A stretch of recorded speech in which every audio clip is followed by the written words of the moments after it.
একসময় প্রেমের সাক্ষী থাকতো আকাশ বাতাস চন্দ্র তারা।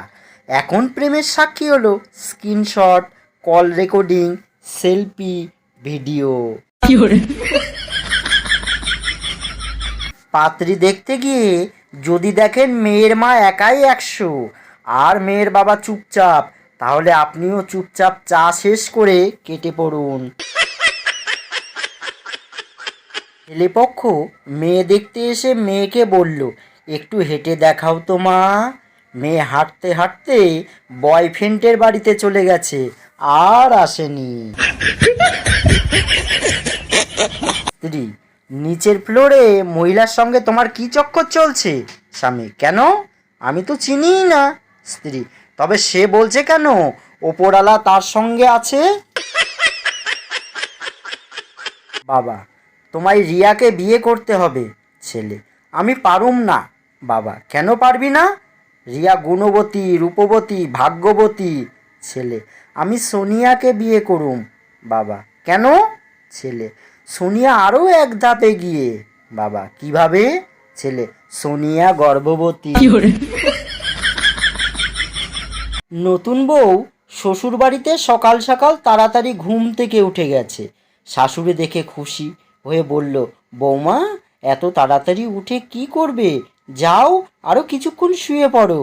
বৌমা, শাশুড়ি মা, আমি তো উঠেছি ফেসবুকে ফটো আপলোড করে গুড মর্নিং স্ট্যাটাস দিতে, পরে আবার শুয়ে পড়বো। আপনি চা বানিয়ে আমাকে ঘুম থেকে পরে উঠিয়ে দেবেন। শাশুড়ি বেহুশ। কবি বলেছেন, মানসিক চাপ কমার জন্য বউকে জড়িয়ে ধরুন। এখন কথা হচ্ছে, সেটা কার বউ দেখার দরকার নেই। আচ্ছা, যদি আত্মা নামে একটি ছেলে শান্তি নামের একটি মেয়েকে বিয়ে করে, তবে কি আত্মা শান্তি পেতে পারে? ভালোবাসলে প্রকাশ করুন। এটা তো কোনো গুপ্ত রোগ নয় যে আপনি লুকিয়ে রাখবেন। আগে চাকরি পাওয়ার লিস্ট বের হতো, আর এখন চাকরি যাওয়ার লিস্ট বের হয়। সত্যি সমাজ বদলেছে। 20,000 টাকা মাইনের শিক্ষিত ছেলের সাথে বিয়ে দিতে কনে পক্ষ রাজি হলো না, কারণ মেয়ে নাকি নেচে রিল বানিয়ে 40,000 টাকা কামায়। জানি না এর শেষ কোথায়। তাকে বলেছিলাম জীবনটা একটু আলোকিত করে দাও, সে আগুন লাগিয়ে চলে গেছে। ছেলে, যে আমার ইচ্ছা পূরণ করবে তাকে আমি 1,00,000 টাকা দেব। বান্ধবী, তোর ইচ্ছাটা কি?